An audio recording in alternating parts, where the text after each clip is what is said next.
আসসালামু আলাইকুম everyone, welcome to জান্নাত আর্টস আলী। আজকে আমি একটা বন্ধু খাতা ডেকোরেশন করব। বন্ধু খাতাটাকে আমি সাদা কাগজ দিয়ে ফুল কভার করে নিয়েছি। এরপর একটা চার কোনা ওই ইয়েলো কালার পেপারকে আমি চার ভাঁজ করে এরকম একটা ছোট ফুলের চারটাই করব। এরপর একটা দুইটা লম্বা কাগজকে আমি এভাবে ছোট বড় করে কাটবো, দেন এটাকে ভি আকারে আমি কেটে নিব। এরপর একটার উপর একটা কাগজ আমি লাগিয়ে দেব বন্ধু খাতাতে। এরপর একটা ফুল লাগিয়ে দেবো। এই ফুলটার ভিডিও আমার চ্যানেলেই পেয়ে যাবা। দেন আমি পাতা কেটে নিব, পাতাগুলো আমি লাগিয়ে দিব। এরপর ওই ছোট ছোট ফুলগুলোর উপরে আমি পুঁতি লাগিয়ে নিব। পুঁতিগুলো তোমরা চাইলেও লাগাতেও পারো, আবার নাও লাগাতে পারো, বাট আমি লাগিয়েছি একটু বেশি সুন্দর করার জন্য। দেন এটা ভালোভাবে শুকিয়ে গেলে আমরা আঠার মাধ্যমে এটাকে লাগিয়ে দেব খাতার উপরে।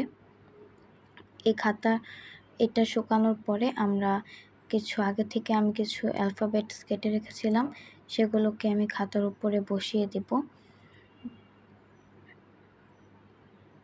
আর এই অ্যালফাবেটসগুলো শুকিয়ে গেলে দেন তোমরা আরও কিছু চাইলে ডেকোরেশন করতে পারো, বাট আমি আর কিছু করছি না, আমার কাছে একটু কি ভালো লেগেছে। আর আজকের ক্রাফটটা তোমাদের কাছে কেমন লেগেছে অবশ্যই কমেন্টে জানিও। অ্যান্ড নেক্সটে আমি কি ভিডিও দিব সেটাও তোমরা কমেন্টে জানিও।